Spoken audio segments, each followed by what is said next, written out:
I robot rubavano il lavoro nel 1830. Ciao a tutti e benvenuti in questo nuovo approfondimento. Sapete, oggi sentiamo parlare in continuazione di algoritmi e intelligenza artificiale che prima o poi ci porteranno via il lavoro, giusto? È un'ansia diffusissima. Ma e se vi dicessi che questa esatta e identica dinamica, questa paura tremenda, si era già scatenata, in modo letteralmente esplosivo, quasi 200 anni fa? Esatto, facciamo un salto indietro nel tempo, negli anni 30 dell'Ottocento, per risolvere un vero e proprio mistero economico. Mettetevi comodi.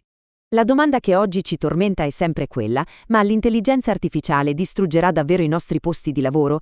Ebbene, se guardiamo negli occhi i braccianti agricoli inglesi di 2 secoli fa, ci troviamo esattamente lo stesso terrore. Immaginate la scena: all'improvviso arriva una tecnologia nuova, per loro quasi aliena, che promette di fare il loro stesso identico lavoro, ma a velocità pazzesche e senza mai stancarsi. Solo che all'epoca non si parlava di software scritti in Silicon Valley, si parlava di macchine agricole di nuova invenzione, e vi assicuro che la loro reazione non fu per niente pacifica. Anzi, tutto il contrario. E la portata di questa reazione la possiamo riassumere con un numero impressionante: 3.000. Tra il 1830 e il 1832, l'Inghilterra viene letteralmente travolta da quella che oggi conosciamo come la rivolta di Captain Swing. Parliamo di oltre 3.000 episodi documentati, roba seria, incendi dolosi, saccheggi, attacchi alle autorità locali e soprattutto la distruzione sistematica e furiosa di queste nuove macchine. Una rivolta che si è espansa a macchia d'olio in ben 45 contee.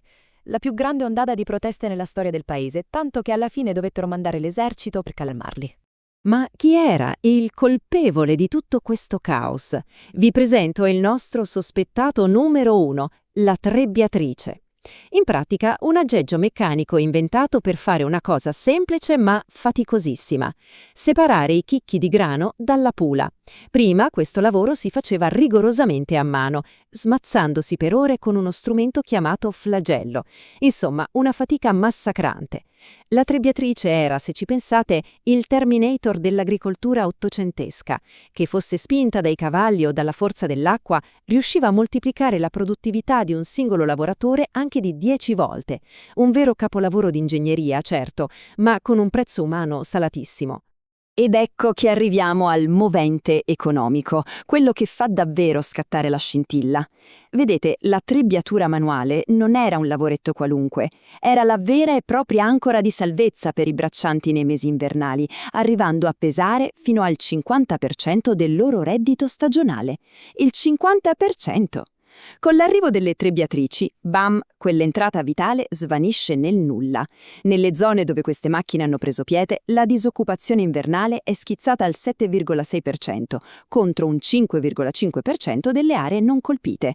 Quindi non era solo questione di cambiare modo di lavorare, queste macchine stavano letteralmente togliendo il pane di bocca a intere famiglie durante il rigido inverno. E se volete la pistola fumante, date un'occhiata a questa correlazione. La sovrapposizione geografica fa quasi impressione. Spulciando tra i giornali dell'epoca e registri agricoli, i ricercatori hanno ricostruito un quadro cristallino. Nelle parrocchie dove le trebbiatrici non erano mai arrivate, la probabilità che scoppiasse una rivolta si aggirava intorno al 13,6%. Ma nelle zone dove questa tecnologia dilagava, quel tasso raddoppiava, superando di slancio il 26%. Insomma, i disordini esplodevano esattamente e quasi chirurgicamente nei luoghi in cui si installavano questi nuovi macchinari. Ma aspettate un attimo. Chiunque mastichi un po' di numeri sa che a questo punto ci troviamo di fronte al classico enorme enigma. Stiamo guardando una semplice correlazione o c'è una vera causalità? Erano davvero le macchine a far scoppiare le rivolte? Oppure, pensateci, magari i proprietari terrieri, che non erano certo sprovveduti, evitavano apposta di comprare macchinari costosi in quelle zone che sapevano già essere turbolente e a rischio ribellione. Se fosse così, staremmo leggendo i dati al contrario. È un po' come fare i detective e dover ricostruire l'esatta sequenza degli eventi per non prendere una cantonata pazzesca. E qui gli autori della ricerca tirano fuori dal cilindro un truppo econometrico che è semplicemente geniale. Hanno usato la terra, il suolo vero e proprio, per smascherare la verità, utilizzandolo come variabile strumentale. So che variabile strumentale suona come un parolone polveroso da manuale di statistica, ma fidatevi, è la chiave di tutto.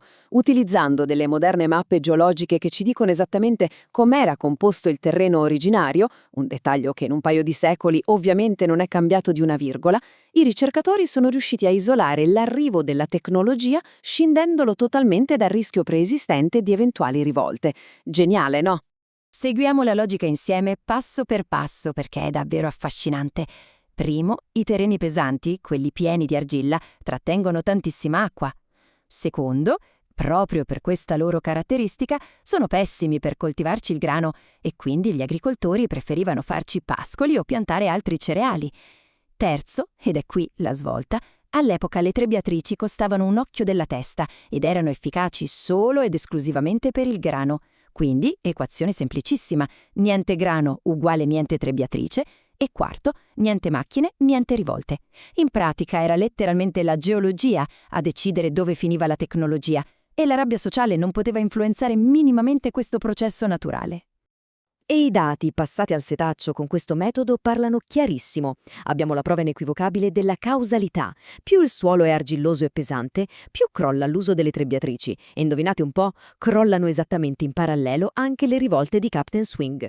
Le analisi statistiche confermano che ogni singola macchina installata in più, solo ed esclusivamente perché il terreno era quello perfetto per il grano, causava un picco netto e misurabile nei disordini sociali.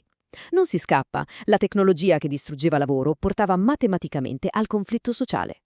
Ma la storia non si ferma certo qui, c'è un dettaglio fondamentale che manca. Questo gigantesco shock tecnologico ha colpito tutta l'agricoltura inglese, eppure le campagne non sono bruciate ovunque. Ci sono state aree dove l'arrivo di questi bestioni meccanici è stato accolto, magari non stappando champagne, ma quantomeno in modo pacifico e rassegnato. E allora perché? Cos'è che trasformava una contea in una polveriera pronta a esplodere mentre a pochi chilometri di distanza non volava una mosca? Per capirlo, dobbiamo allargare lo sguardo e capire cosa succedeva intorno a questi poveri lavoratori rimpiazzati dalle macchine. I ricercatori ci mostrano che sostanzialmente c'erano due strade davanti a loro, concetti che in economia spesso chiamiamo uscita e, disperazione. L'uscita, la prima strada, era banalmente fare le valigie. Nelle zone vicine alle nuove città industriali in forte espansione, chi perdeva il lavoro nei campi poteva emigrare e cercare fortuna nelle fabbriche. Questa valvola di sfogo faceva calare drasticamente le tensioni. L'altra faccia della medaglia, purtroppo, era la pura disperazione, peggiorata dalle cosiddette recinzioni. Quando le storiche terre comuni venivano recintate dai proprietari e tolte all'uso pubblico, i braccianti perdevano anche il diritto di far pascolare la loro unica mucca o di raccogliere legna da ardere. Gli veniva tolta l'ultima rete di sicurezza. E senza un piano B, la violenza restava l'unica opzione sul tavolo. Questi due fattori di contesto si leggono benissimo nei grafici. Da una parte c'è un chiaro effetto mitigante. Più si era lontani dalle fabbriche e quindi completamente senza vie d'uscita, più la probabilità che le macchine causassero rivolte schizzava alle stelle.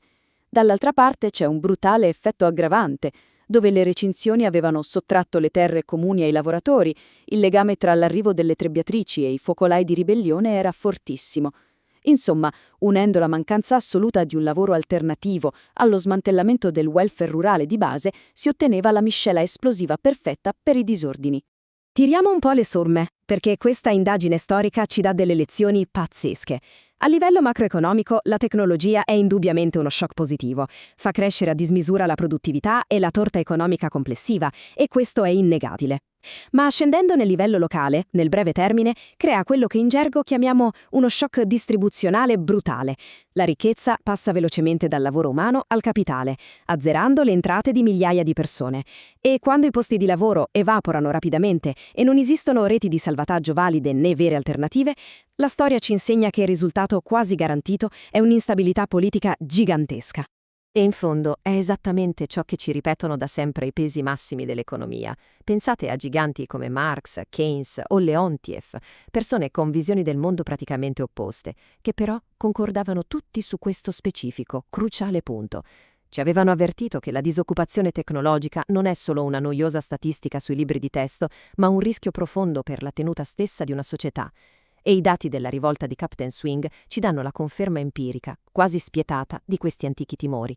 Lo shock generato da una tecnologia dirompente è senza alcun dubbio una delle sfide economiche più universali di sempre. Il che, inevitabilmente, ci riporta ai giorni nostri, ci riporta all'intelligenza artificiale. Oggi l'IA promette di fare miracoli in tantissimi settori, muovendosi in modo incredibilmente simile a quello della trebbiatrice tra le spighe di grano. Ma la vera lezione che ci portiamo a casa da quel turbolento 1830 è chiarissima. Non è la tecnologia in sé a creare il caos, è la disperazione di chi non ha alternative. E quindi, mentre vediamo queste innovazioni ridisegnare per sempre il nostro mondo, la domanda con la D maiuscola rimane una. Le nostre società di oggi hanno le reti di sicurezza e la capacità di reinventarsi necessarie per evitare i captain swing del XXI secolo? Vi lascio con questo spunto di riflessione. Alla prossima!